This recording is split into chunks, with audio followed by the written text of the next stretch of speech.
Good morning guys. Dito pa rin kami sa kasalukuyan sa Barangay Nangka. Yan, barangay na kami uli. Pintura ulit kami ng mga street sign at saka street light. So ipapakita natin paano natin pipinturahan yung ganito kahabang street light poste ng ilaw.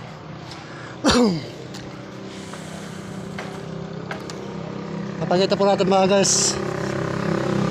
Ayan, 24 feet ata itong street light natin mga guys. So ipakita natin paano natin pinturahan hanggang sa dulo. Yan guys. Simple lang guys, simple. Ako na mula